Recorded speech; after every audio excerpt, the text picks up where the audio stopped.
कि माँ बगलामुखी की अगर हम बात करें, तो बहुत से ऐसे लोग हैं जो माँ बगलामुखी को लेकर अभी भी उनकी शक्ति से अभिन्न हैं, अभी समझ नहीं पाए हैं कि माँ बगलामुखी आखिर है क्या? तो मैं चाहूँगी कि आज आप ये बताएँ कि माँ बगलामुखी क्या है? कैसे उनकी शुरुआत हुई? कैसे आप साधक बने? ये सब कुछ थोड़ा-सा माई की कृपा से एक बात बताना चाहूँगा कि इस दुनिया में अगर माँ बगलामुखी से कोई कार्य नहीं हुआ तो संसार में वो कार्य हो ही नहीं सकता। ये है माँ। 10 महाविद्याएं हैं। टोटल कितनी महाविद्याएं हैं? 10 महाविद्याएं। 10 महाविद्याओं में ये जो बगलामुखी है वो 8वीं महाविद्या है। इसका वर्ण भी जो है तो इसके पीले वस्त्रों को भगवती धारण करती है।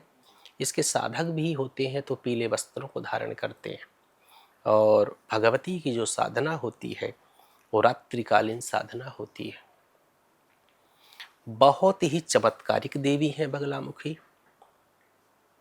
दोनों तरह का पूजन भगवती बगलामुखी का किया जा सकता है, वैदिक रीति से और तंत्रोक्त रीति से। सामर्थ्यवान है, सत्ता दिलाने वाली है।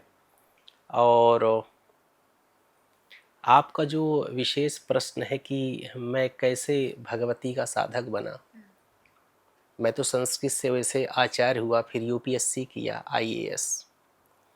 इसके बाद गुरु की कृपा हुई, ठाकुर की कृपा हुई, भगवती की कृपा हुई। 2013-14 में सब छोड़ करके मैं दतिया पहुंचा। 1 साल तो अंडरग्राउंड रहा मैं।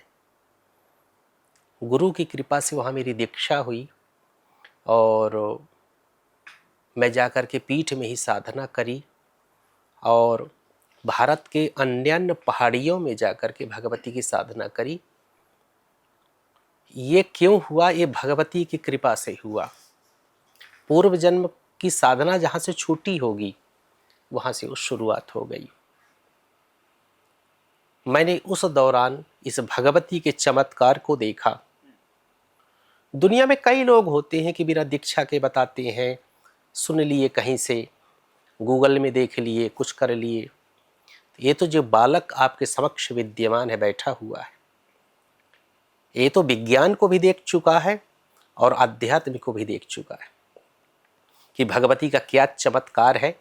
और उन्हीं की कृपा से मैं उनकी साधना में पहुंचा और मुझे अपने चमत्कारिक रूपों से भगवती ने अवगत भी कराया, वो चीज़ों को दिखाया जो कि इतनी गुप्त हैं कि वो बता नहीं सकता हूँ मैं।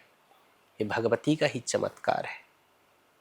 और पुनः एक बार कहूँगा, दुनिया में ऐसा कोई कार्य नहीं है, आई प्रॉमिस, बिल्कुल डीपली बता रहा हूँ, एग्जैक्टली बिल्कुल, जो कि रॉन्ग नहीं हो सकता है।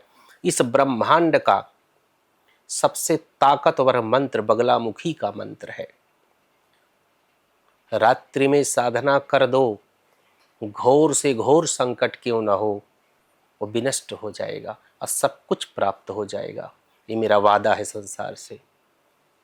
मैं इतना भगवती को जानता हूँ। तो महाराज जी, जो आप बता रहे हैं कि मंत्र जाप करने से जो है कोई से बड़ा जो है आप अपने काम को हल कर सकते हैं, उसका समाधान ढूंढ सकते हैं।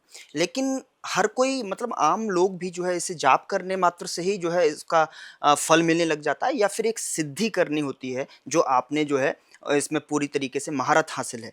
क्योंकि आम लोगों के पास तो है नहीं ये सारी चीज़ें। वो सिर्फ जो है जैसे कोई डर लगता है, कहीं फंस जाते हैं, तो वो भगवान को तुरंत याद करने लग जाते हैं। तो क्या याद करने मात्र से ही जो हल और समाधान दोनों मिल सकते हैं?